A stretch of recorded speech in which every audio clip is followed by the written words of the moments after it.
গল্পের একেবারে শুরুতে আমরা দেখি এক তরুণী মেয়ে রক্তে ঢাকা। তার নাক দিয়ে রক্ত ঝরছে, আর হঠাৎ করেই সেই রক্ত আবার তার নাকের ভেতরে প্রবাহিত হতে শুরু করে। গল্পটি পেছনে ফিরে যায় আমাদের দেখানোর জন্য তার সঙ্গে কি ঘটেছিল। হাজার বছর আগে এক সুন্দর রাজকুমারী তার প্রজাতির সঙ্গে এই মাটির নিচের জগতে বাস করত। তারপর একদিন সে মাটির উপরের এক জগতের কথা জানতে পারে, যেখানে রোদ, বাতাস আর একটি নীল আকাশ ছিল। সে এগুলো সব দেখতে খুব ইচ্ছা প্রকাশ করত, কিন্তু তাকে ওপরে যেতে দেওয়া হতো না। একদিন সে কাউকে কিছু না জানিয়ে ওপরে যাওয়ার সিদ্ধান্ত নেয়। মাটির ওপরে পৌঁছানোর সময় সূর্যের উজ্জ্বল আলো তার চোখে লাগে। আলো সহ করতে না পেরে সে অন্ধ হয়ে যায় এবং মাটির উপরের জগতে উঠে আসার পর মারা যায়। কেউ তার দেহ উদ্ধার করতে আসেনি, আর দেহটি পচে যায়। তার বাবা মহারাজ ড্যানি জানতেন তার মেয়ে মারা গিয়েছে, কিন্তু তবুও তিনি এই আশাটা ধরে রেখেছিলেন যে একদিন তার আত্মা ফিরে আসবে, আর তার জন্য তিনি তার শেষ নিঃশ্বাস পর্যন্ত তার জন্য অপেক্ষা করবে। কয়েক শতাব্দী কেটে যায় এবং আমাদের দেখানো হয় 1944 সালে এক মেয়ে, আফেলিয়া, যে তার মায়ের সঙ্গে তার সৎ বাবার বাড়ির দিকে ভ্রমণ করছে। তার মায়ের গর্ভাবস্থার কারণে তার স্বাস্থ্যের মারাত্মক অবনতি ঘটে, যার ফলে পথে তাদের থামতে বাধ্য হতে হয়। হাঁটার সময় আফেলিয়ার পা এমন একটি পাথরে লাগে যার উপর একটি চোখ খোদাই করা ছিল। আফেলিয়া দেখতে পায় যে দূরে এক পাথরের মূর্তি খোদাই করা হয়েছিল, কিন্তু সেটির একটি চোখ নেই। এই পাথরটি সেই মূর্তিরই একটি অংশ ছিল। সে গিয়ে মূর্তিতে চোখটি বসায়, আর তখন মূর্তির মুখ থেকে একটি অদ্ভুত পোকা বেরিয়ে আসে। তখনই আফেলিয়ার মা তাকে ডাকে এবং তারা সেখান থেকে চলে যায়, কিন্তু অদ্ভুতভাবে যে পোকাটি বেরিয়েছিল সেটি আফেলিয়াকে অনুসরণ করে। তারা বাড়িতে পৌঁছালে আফেলিয়া বুঝতে পারে সে পোকাটি আগেই সেখানে ছিল। সে পোকাটির কাছে যেতেই সেটি উড়ে গিয়ে তাকে একটি অদ্ভুত জায়গায় নিয়ে যায়। সে সেখানে পোকাটিকে খুঁজতে চেষ্টা করে, কিন্তু সেটি অদৃশ্য হয়ে গেছে। মার্সেডিস নামে একটি মেয়ে এসে তাকে থামায়। মার্সেডিস তাকে সতর্ক করে বলে যে এটি একটি লাভাম, একটি গোলক ধাঁধা, এবং যে যে এর ভেতরে গিয়েছে সে আর কখনো ফিরে আসেনি, আর তোমারও যাওয়া উচিত নয়।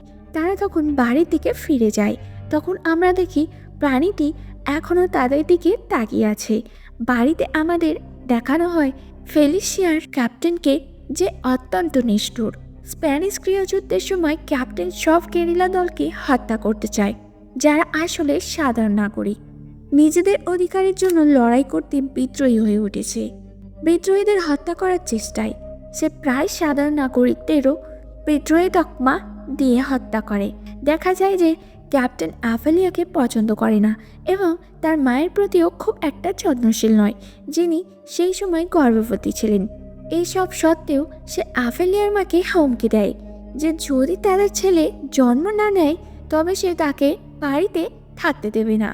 অন্যদিকে আমরা জানতে পারি যে মার্সেডিস একজন গুপ্তচর।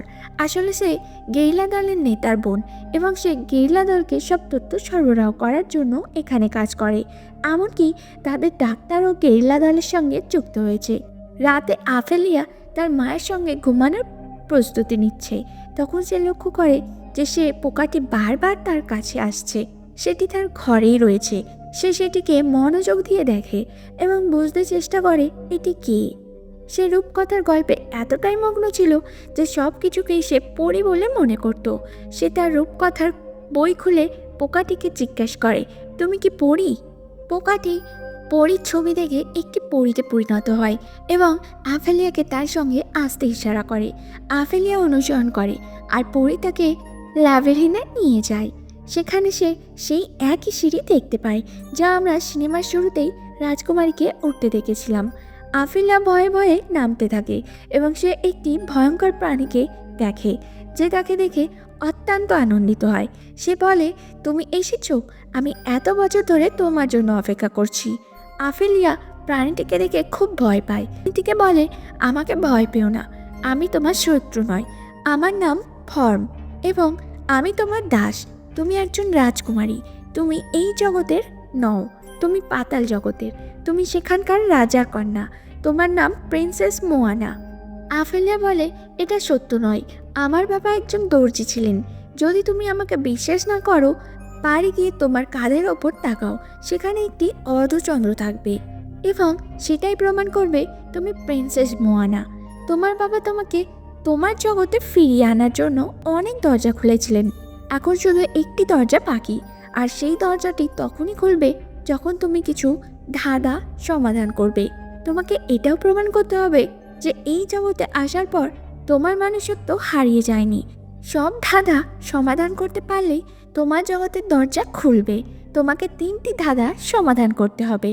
এই বলে সে তাকে একটি বই দেয় যা সম্পূর্ণ খালি ছিল। ফান তাকে বলে একেবারে একা থাকলে এই বইটি খুলতে। এখন ছোট মেয়েটি আফেলিয়াকে বাড়ি ফেরার পথ দেখায় এবং তাকে বাড়িতে পৌঁছে দেয়। তারা পৌঁছানোর সঙ্গে সঙ্গে আফেলিয়া তার কাঁধের ওপর তাকায়। সেখানে সত্যিই একটি চাঁদের চিহ্ন ছিল, যার মানে সে সত্য বলছিল। এখন যখন আফেলিয়া খালি বইটি খোলে, তার স্পর্শে তার ভেতরের লেখা ফুটে ওঠে। সেই লেখাগুলো থেকে সে তার প্রথম কাজ জানতে পারে।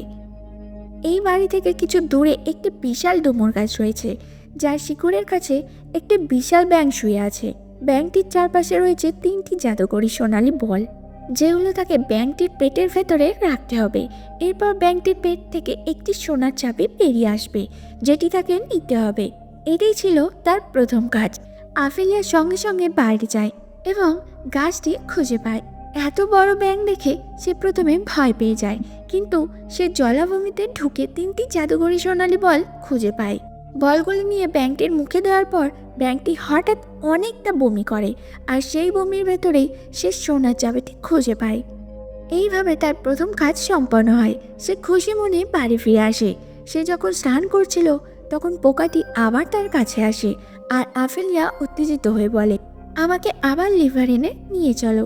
লিভারেনে গিয়ে সে চাবিটি ফানকে দেখায়। ফান তাকে বলে এই চাবিটি রেখে দিতে এবং তাকে একটি জাদুকরি খড়িও দেয় এবং বলে যে এটিও কাজে লাগবে। সব জিনিস নিয়ে সে বাড়ি ফিরে আসে এবং সঙ্গে সঙ্গে বইটি খোলে। বইটিতে স্পর্শ করার সঙ্গে সঙ্গে কোনো লেখা বেরোনোর বদলে রক্ত বেরিয়ে আসে। সে খুব ভয় পেয়ে বইটি বন্ধ করে দেয়। ঠিক তখনই সে তার মায়ের চিৎকার শোনে। সে মায়ের কাছে গিয়ে দেখতে পায় প্রচুর রক্তপাত হয়েছে। সঙ্গে সঙ্গে তার বাবাকে ডাকতে যায়, কিন্তু তার বাবা মায়ের অবস্থা শুনেও কোনো গুরুত্ব দেয় না। তার মায়ের অসুস্থতা ভয়ঙ্করভাবে বাড়তে থাকে। এইভাবে 2 দিন কেটে যায়। এক রাতে যখন সে ঘুমোচ্ছিল, ফান তার কাছে আসে। সে রেগে যায় কারণ আফেলিয়া এখনও পরবর্তী পরীক্ষাগুলো শেষ করেনি। সে তাকে বলে, আমি আমার মায়ের স্বাস্থ্যের ব্যাপারে খুব চিন্তিত। ফান বলে এটা সত্য, কিন্তু তারা বেশি অপেক্ষা করতে পারবে না, কারণ পূর্ণিমা আসছে আর তখনই দরজাটি খুলবে। আফেলিয়া সাহায্য করার জন্য সে তাকে একটি জাদুকরি শিশুর মতো শিকড় দেয় এবং বলে প্রতিদিন সকালে এর ভেতরে দুধ ঢালতে। ঢালার সময় তোমার রক্তের 2 ফোঁটা যোগ করবে এবং এটি তোমার মায়ের বিছানার নিচে রাখবে। দেখবে কয়েকদিনের মধ্যেই তোমার মা সুস্থ হয়ে উঠবে। সে আফেলিয়াকে পরবর্তী কাজের জন্য সাহায্য করার জন্য কিছু পরিও দেয়। ফান ব্যাখ্যা করে যে পরবর্তী কাজে তুমি কোনো পশু বা মানুষ নয়, বরং একটি দানবের মুখোমুখি হবে। সেখানে অনেক সুস্বাদু খাবার থাকবে, কিন্তু লোভে না পড়ে তোমাকে কাজ সম্পন্ন করার দিকেই মনোযোগ দিতে হবে। সে তাকে আরেকটি কাজ ঘুরে দেয় এবং বলে এই সময় শেষ হওয়ার আগেই তোমাকে ফিরে আসতে হবে। এই বলে সে চলে যায়। এরপরে আফেলিয়া বইটি খুলে স্পর্শ করতেই আরেকটি কাজ ভেসে ওঠে। প্রথম ধাপ ছিল তার বাড়ির যে কোনো দেয়ালে জাদুকরি খড়ি দিয়ে একটি দরজা তৈরি করা। সে দরজাটি তৈরি করার সঙ্গে সঙ্গেই সেই দানবের জগতে যাবার দরজা খুলে যায়। আফেলিয়া প্রবেশ করতে দেখতে পায় একটি দানব একটি বড় খাবার টেবিলের পেছনে বসে আছে, যার মুখ চামড়ায় ঢাকা। তার চোখ দুটি নিচে একটি থালায় রাখা ছিল। দানবটি তখন ঘুমাচ্ছিল। তাকে তার কাজ সম্পন্ন করতে হতো। তারা তাকে 3টি ছোট দরজার দিকে নিয়ে যায় এবং বলে তার ব্যাঙের চাবিটি সেগুলো একটিতে ঢোকাতে। আফেলিয়া চাবি দিয়ে ছোট দরজাটি খুললে সে ভেতরে একটি সোনা তৈরি ছুরি খুঁজে পায়। সে এই জিনিসগুলো নিয়ে বেরিয়ে যেতে যাচ্ছিল। তখন টেবিলের ওপর থাকা খাবার দেখে সে লোভে পড়ে সব ভুলে গিয়ে খাবার তুলে নিয়ে খেতে শুরু করে। দানবটির জিনিসে স্পর্শ করার সঙ্গে সঙ্গেই দানবটি জেগে ওঠে। এবং নিজের হাতে নিজের চোখ তুলে ধরে। সে এখন আফেলিয়াকে দেখতে পায় এবং তাকে মারতে চায়। আফেলিয়াকে ধরে হত্যা করতে গেলে ছোট পরীরা দানবটির চোখে আক্রমণ করে এবং তাকে বিভ্রান্ত করার চেষ্টা করে। আফেলিয়া এই সুযোগে দৌড়ে পালায়, কিন্তু দেখে তার সময় শেষ হয়ে গেছে এবং সে যে দরজাটি খুলেছিল সেটি আর নেই। অন্যদিকে দানবটি সেই ছোট পরীদের হত্যা করে, আবার আফেলিয়ার দিকে এগিয়ে আসছে, কিন্তু তার জাদুকরী শক্তির সাহায্যে উপরের দিকে একটি আলো সিঁড়ি তৈরি করে এবং তার ভেতরে ঢুকে পড়ে। এই আলো সিঁড়ি তাকে তার ঘরে নিয়ে যায় আর তার জীবন বাঁচায়। তখন সকাল হয়ে গেছে। সে দ্রুত শিকড়টি নেয়, তাতে দুধ ঢালে, নিজের রক্ত যোগ করে এবং তার মায়ের বিছানার নিচে রাখে। তার মা জ্ঞান ফিরে পায়। আফেলিয়ার সৎ বাবা গ্রামবাসীদের খাবার এবং ওষুধ দেওয়া বন্ধ করে দিয়েছে। এরই মধ্যে গেরিলা দল একটি মালবাহী ট্রেন বোমা দিয়ে উড়িয়ে দেয়। ক্যাপ্টেন তাদের ছেড়ে দেওয়ার মানুষ ছিলেন না। তারা তাদের ঘাঁটিতে ফিরে এলে তারা দেখে যে বিদ্রোহীরা গুদাম থেকে তাদের সব মাল চুরি করেছে। ক্যাপ্টেনের রাগ কয়েক গুণ বেড়ে যায় যখন ক্যাপ্টেন দেখে যে জায়গাটির তালা ভাঙা হয়নি এবং চাবি দিয়ে খোলা হয়েছে। তখন সে বুঝতে পারে যে তার নিজের দলের কেউ বিদ্রোহী দলের সঙ্গে আঘাত করেছে। সে মনে করে যে কেবল মার্সেডিসের কাছেই এটি ছিল, সুতরাং এটি মার্সেডিসের কাজ ছিল। সে জানতো যে গেরিলা দল এই সমস্ত জিনিস দিয়ে খুব দূরে যেতে পারেনি, তাই সে তার সৈন্যদের নিয়ে জঙ্গলে যায় এবং তারা গেরিলা দলের খুব কাছে পৌঁছে যায়। তারা গেরিলা দলকে হত্যা করার জন্য গুলি চালায়। গেরিলা দল পাল্টা গুলি চালায়। এই যুদ্ধে অনেক সৈন্য এবং অনেক বিদ্রোহী মারা যায়, কিন্তু কেবল একজন আহত বিদ্রোহী জীবিত থাকে এবং সে ক্যাপ্টেনের হাতে পড়ে। ক্যাপ্টেন তাকে তুলে নিয়ে বাড়িতে নিয়ে আসে। ক্যাপ্টেন ডাক্তারের আদেশ দেয় তাকে চিকিৎসা করতে, কিন্তু ডাক্তার বিষ ইঞ্জেকশন দিয়ে লোকটিকে মেরে ফেলে। পরে ক্যাপ্টেন যখন ডাক্তারের সত্য জানতে পারে তখন সে তাকে গুলি করে মেরে ফেলে। এরই মধ্যে আমরা আফেলিয়াকে দেখি যে সেই রাতে আবার তার সঙ্গে দেখা করার ডাক পেয়েছিল। ফান তার ওপর ভীষণ রেগেছিল। সে বলে, তুমি আর ভালো মেয়ে নও, এখন তুমি এই জগতের প্রতি লোভী হয়ে উঠছো, আর সেই লোভের কারণেই তুমি ওই জায়গায় জিনিস তুলেছ এবং খেয়েছো। তোমার লোভের কারণে সেই পরীরা মারা গেছে। এখন আমি আর তোমাকে তৃতীয় কাজ দেব না, কারণ আমি চাই না তুমি আমাদের জগতে যাও। আমাদের জগতে এমন নির্দয় এবং লোভী রাজকুমারীর কোনো জায়গা নেই। আফেলিয়ার মায়ের স্বাস্থ্যের উন্নতির সঙ্গে সঙ্গে ক্যাপ্টেনের আচরণ তার প্রতি আরও খারাপ হতে থাকে। এই সন্দেহের কারণে সে আফেলিয়া এবং তার মায়ের সব জিনিসপত্র পরীক্ষা করে এবং সেই একই জাদুকরী শিকড়টি খুঁজে পায় যা আফেলিয়া বিছানার নিচে রেখেছিল। সে শিকড়টি তুলে নিয়ে রেগে গিয়ে আফেলিয়ার মায়ের হাতে দেয়। জিজ্ঞাসা করে এগুলো কি। তার কোনো উত্তর ছিল না। তাই ক্যাপ্টেন রেগে চলে যায় এবং আফেলিয়ার মা জিজ্ঞাসা করে এগুলো কি। আফেলিয়া কিছুই লুকায় না। সে তাকে তার মাকে সব সত্য খুলে বলে, কিন্তু আফেলিয়ার মা এসব কিছুই বিশ্বাস করে না। সে আফেলিয়ার উপর রেগে যায়। সে আফেলিয়াকে জড়িয়ে ধরে এবং শিকড়টি আগুনে ছুঁড়ে ফেলে। শিকড়টি যন্ত্রণায় মোচড়াতে থাকে এবং মারা যায়। শিকড়টি মারা যাওয়ার সঙ্গে সঙ্গে আফেলিয়ার মায়ের স্বাস্থ্য আবার খারাপ হয়ে যায়। আফেলিয়ার মা একটি ছেলে সন্তানের জন্ম দেন। এরপর আফেলিয়ার মা মারা যান। আফেলিয়া তার মায়ের মৃত্যুতে খুব ভেঙে পড়ে। এরই মধ্যে ক্যাপ্টেন মার্সেডিসকে ধরে ফেলে এবং একটি ভীতিকর তদন্ত শুরু করে। মার্সেডিস বুঝতে পারে যে তারা তাকে সন্দেহ করছে এবং খুব শীঘ্রই তাকে ধরে হত্যা করবে। তাই সে রাতের অন্ধকারে পালানোর সিদ্ধান্ত নেয়। যাওয়ার সময় আফেলিয়াকে সঙ্গে নেওয়ার পরিকল্পনা করে, কারণ সে জানতো যে আফেলিয়া যদি সেখানে থাকে ক্যাপ্টেন তার সঙ্গে খুব খারাপ ব্যবহার করবে। তারা পালাতে যাচ্ছিল, তখন ক্যাপ্টেন এবং তার লোকেরা তাদের জঙ্গলে ধরে ফেলে। আফেলিয়া তাদের সঙ্গে থাকায় ক্যাপ্টেন ধরে নেয় যে আফেলিয়াও তাদের দলের সদস্য এবং একজন বিদ্রোহী। তাই তারা আফেলিয়ার সঙ্গে খুব খারাপ আচরণ করে এবং তাকে একটি ঘরে আটকে রাখে।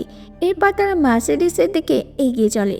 মার্সেডিস একটি ছোট ছুরি দিয়ে নিজের হাত খুলে ফেলে। সে ক্যাপ্টেনের ওপর আক্রমণ করে পালিয়ে যাওয়ার চেষ্টা করে, কিন্তু সৈন্যরা আবার তাকে ধরে ফেলে। তখনই সব বিদ্রোহীরা জঙ্গল থেকে বেরিয়ে এসে সব সৈন্যকে আক্রমণ করে হত্যা করে। তারা তাদের ঘোড়া দখল করে নেয় এবং মার্সেডিসকে বাঁচায়। অন্যদিকে আফেলিয়া গভীরভাবে ভেঙে পড়ে, কারণ তার ফাঁদ থেকে পালানো কঠিন। তার অবস্থা দেখে ফান দুঃখিত হয় এবং আবার তার কাছে আসে। সে তাকে জড়িয়ে ধরে বলে, আমার দুঃখ আমাকে স্পর্শ করেছে, সেই কারণেই আমি তোমাকে আরেকটি সুযোগ দেব। এই রাত শেষ হওয়ার আগেই তোমার ভাইকে লেবারতে ফিরিয়ে আনতে হবে। যদি এই রাত শেষ হওয়ার আগে তুমি দ্বিতীয় কাজটি শেষ না করো, তাহলে তুমি আর কখনো তোমার নিজের জগতে ফিরে যেতে পারবে না। ফান তাকে একটি জাদুকরী ওষুধ দেয়, যা তাকে যে কোনো জায়গায় যাওয়ার ক্ষমতা দেয়। সে একটি দরজা তৈরি করে এবং ভাবে সে তার ভাইয়ের ঘরে যাচ্ছে, এবং সত্যিই সেখানেই পৌঁছে যায়। আফিলিয়া যখন তার ভাইকে নিয়ে পালাচ্ছিল, তখন ক্যাপ্টেন তাকে দেখতে পায়।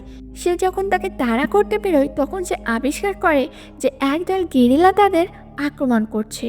তবুও সে যুদ্ধে যায় না, বরং তার ছেলেকে বাঁচাতে আফিলিয়ার পেছনে লেবারতে ডেকে যায়। আফিলিয়া যখন লেবারতে একটি অদ্ভুত দেয়ালের কাছে পৌঁছায়, সেটি খুলে যায়।